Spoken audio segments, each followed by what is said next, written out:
श्रीगुरुभ्यो नमः।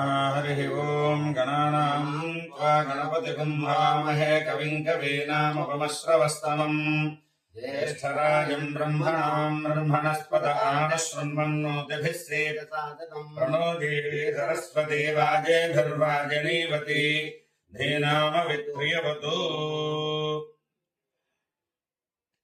అందరికీ కూడా ఈ సంవత్సరం ఉగాది ప్రారంభం.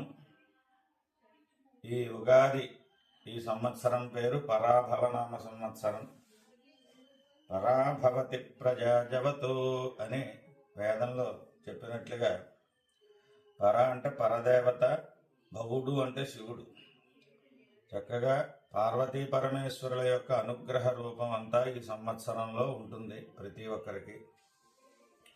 పరాభవాహ్యయం వందే నర్యాప సముదర్జితం ఉత్తుంగ తురంగారూఢం పరశూజ్వలపాణినం అనే బ్రహ్మాండమైన ఈ సంవత్సర పురుషుడు అగ్నిదేవుడు తెల్లటి గుర్రం మీద భక్తులందరినీ కూడా రక్షించడానికి ఎంతో విశేషమైన రూపంలో పరశువును చేతిలో పట్టుకుని ఆయన వస్తాడు. ఆయన అనుగ్రహం అందరికీ కలుగుతుంది, రక్షణ ఇచ్చేవాడు. కలియుగం ప్రారంభమై 5187 సంవత్సరాలు, విక్రమార్క శతం 2080 సంవత్సరాలు, శంకరాచార్యుల వారు వచ్చి 2090 సంవత్సరాలు, రామానుజుల వారిది 1009 సంవత్సరాలు. ఇది మాధ్వ సాంప్రదాయం ప్రారంభమై 910 సంవత్సరాలు. మన పూర్వీకులందరూ వెనకాల ఇవందరూ ఉన్నారు మనకి రక్షణగా. ఈ పరాభవ సంవత్సరంలో మనకి క్యాబినెట్లో ర్యాంకులు ఉన్నట్టుగానే నవగ్రహాలు నవనాయకులుగా రాజు బృహస్పతి అంటే గురుడు చక్కటి వాక్శుద్ధి వాక్ పరిపాలనతోటి మంచి మాటలతోటి ప్రజలందరూ యథా రాజా తథా ప్రజ అన్నట్టుగా చక్కగా పరిపాలన, అలాగే ప్రజలు సుభిక్షంగా ఉంటారు. మంత్రి కుజుడు అంగారకుడు అవ్వడం వలన భూలాభాలు శస్యశ్యామలం అన్నీ కూడా ఉండడం.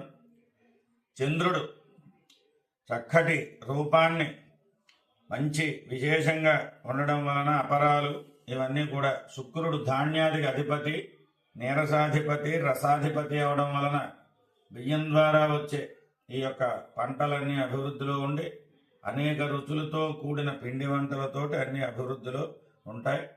ఈ సంవత్సరం యమునా నదికి పుష్కరాలు. అలాగే బారుహస్పత్యమాన ప్రకారం మంది చాంద్రమానం ఈ ఉగాది. అలాగే సౌరమానం తమిళుల ఉగాది వేరే ఉంటుంది. బారుహస్పత్యమానంలో కాళయుక్తనామ సంవత్సరం. ఇది మనకి పరాభవనామ సంవత్సరం. ఇడావత్సరోసి ఇది వత్సరోసి వత్సరోసి అని ఈ వత్సం సంవత్సరం యొక్క అనేక రూపాలతో ఉన్న ఈ కాల పురుషుడి యొక్క అనుగ్రహం అందరికీ కలగాలి. ఈ సంవత్సరం ముఖ్యంగా వెండి దానం ఇవ్వాలి. ఎవరికైనా అవకాశం ఉంటే ఏదైనా దేవాలయంలో వెండితో చేయించిన వస్తువులు కానీ, ఎవరికైనా కలిగితే వెండి కానీ దానం ఇచ్చినట్లయితే తత్ఫలితాలు జాతకరీత్యా పొందుతారు. అందరికీ కూడా మొత్తం మీద ఈ గ్రహ సంచారం అంతా కూడా సుభిక్షంగా ఎంతో యోగదాయకంగా ఉన్నది. ఈ పంచాంగ శ్రవణం వలన ఒకవేళ దోషాలున్నా అన్నీ తొలగుతాయి. ఎందుచేతనంటే శ్రీకళ్యాణ గుణావహం అని పంచాంగం వింటే మంచి కలుగుతుంది. రిపుహరం శత్రుబాధ తొలుగుతుంది.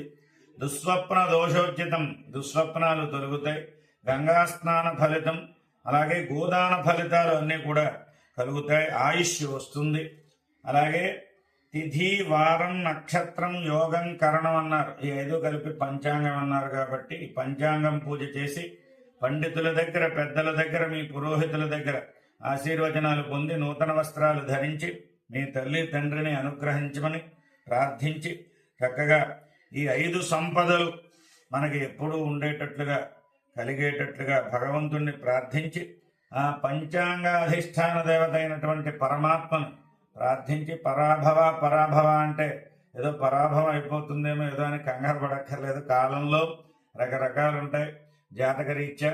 అన్నిటికీ ముఖ్యమైనది భగవత్ సేవ, భగవత్ నామంతో భక్తులందరూ ప్రజలందరూ కూడా సుఖశాంతులతోటి, ధనధాన్య సంపదలతోటి, ఆయుర్వృద్ధితోటి, కీర్తి లాభాలతోటి, అఖండ ఐశ్వర్యాలన్నీ పొంది సుఖశాంతులతోటి అతివృష్టిలు అనావృష్టిలు లేకుండా ఎటువంటి ప్రమాదాలు లేకుండా మంచి ఆనంద జీవితాన్ని గడుపుతూ ఉంటారని మనస్ఫూర్తిగా కలియుగ ప్రత్యక్ష దైవం వెంకటేశ్వర స్వామి వారిని ఆ కాశీ విశ్వేశ్వరుని ప్రార్థిస్తూ శతమానం భవతి శతాయ పురుషస్యేంద్రియ ఆయుష్యేంద్రియే ప్రతిష్టతి.